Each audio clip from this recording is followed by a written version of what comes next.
exist. Treason is treason. There's only one cure for treason.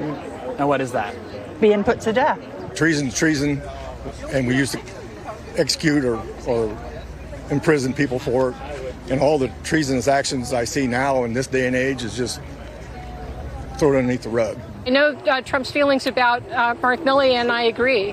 Why was he not before a firing squad within a month? What's up, everybody? Major Retired Richard Ojeda here. And last month, Donald Trump claimed that retired chairman of the Joint Chiefs of Staff, General Mark Milley, would have faced execution in times gone by. Trump tried to portray General Milley's assurance to a counterpart that the United States was stable after Trump lost the 2020 election. Trump portrayed this communication as a heinous act of treason. That is the furthest thing from the truth. We have this thing where, like, we can't be shocked anymore by what Donald Trump says, but we ought to be shocked by this.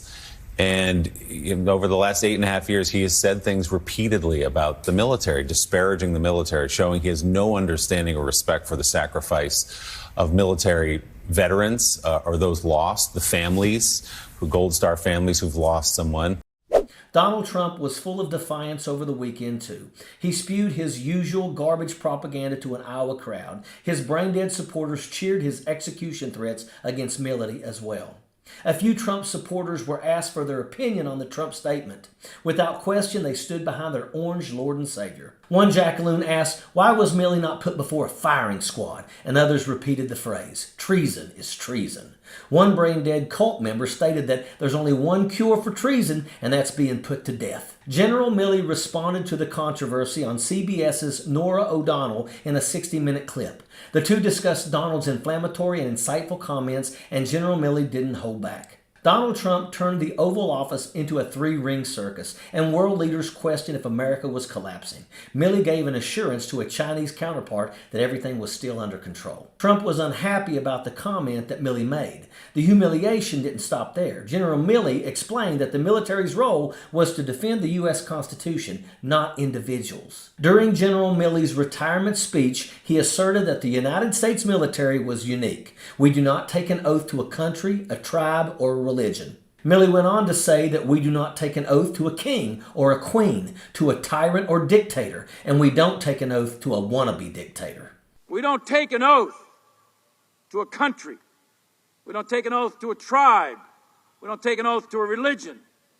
We don't take an oath to a king or a queen or to a tyrant or a dictator. And we don't take an oath to a wannabe dictator. We don't take an oath to an individual. We take an oath to the Constitution, and we take an oath to the idea that is America, and we're willing to die to protect it. Every soldier, sailor, airman, Marine, Guardian, and Coast Guardsman, each of us commits our very life to protect and defend that document, regardless of personal price. And we are not easily intimidated. Donald Trump doesn't like being challenged by anyone, even when he is outclassed and in over his head. Donald has a false sense of superiority, even though he is usually the dumbest one in the room. Trump supporters are some of the most ignorant and cruelest people out there. These ill-informed jackasses won't even educate themselves and read the charges against Trump, yet they think that they are the subject matter experts. Donald Trump loves the undereducated, and it's obvious why. They're as stupid as he is. Now, listen. Let me ask you guys a question. Do you think Putin would ever let his country indict him? Absolutely not. Do you ever think Kim Jong-un would let his country indict him? Absolutely not. These guys, their power is absolute. To be honest, I think we need someone tougher than Trump. But right now, Trump is the toughest one I see. So, if you want dictatorship, move to North Korea or Russia. I hear Putin's hiring for a new back scratcher. Now, how would you feel if a prosecutor started combing through every aspect of your life in search of a crime and then dragging your children into it simply because they don't like you, they don't like your politics? I wouldn't feel anything because I haven't committed any crimes. But it does make me wonder, what are you hiding, Sean? Because, Sean, they don't care. They don't care about the details. Mar-a-Lago is one of the most valuable properties anywhere in the world, worth well over $1 billion. Look at the portfolio of properties. They're incredible. And there's no one that's done more for the New York City skyline than Donald Trump. We hire literally and employ thousands and thousands of workers, but those details don't matter to these monsters. My criminal business employs thousands of people. Therefore, I'm not guilty. Yeah, that's not how that works.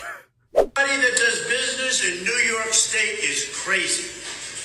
When you have a radical left attorney general like Letitia James, who's a disgrace to our country, who got elected on the fact that she's going to take down President Trump. We're going to take him down. She knew nothing about me. Do y'all ever notice how Trump spends most of his time lobbing personal attacks instead of providing evidence to the contrary to prove his innocence?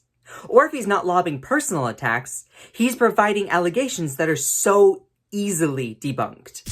It's now been proven to be false, such as Mar-a-Lago and Palm Beach, Florida being worth $18 million, when in fact it's much closer to $1.5 billion. This is what the Trump Organization said it was worth. In 2020, they self-reported that it was worth $27 million. And now he's going around screaming that they're framing him. Then your own company framed you.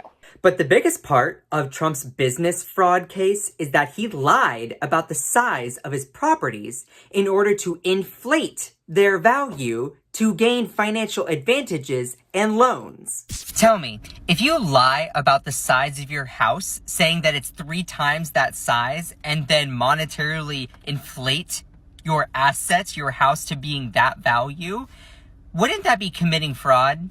Well, that's exactly what Donald Trump did for his properties. So in his ruling, the judge Engoron said Trump inflated the value of his own Trump Tower residence between $114 million and $207 million, including claiming the property was triple its actual size in square feet.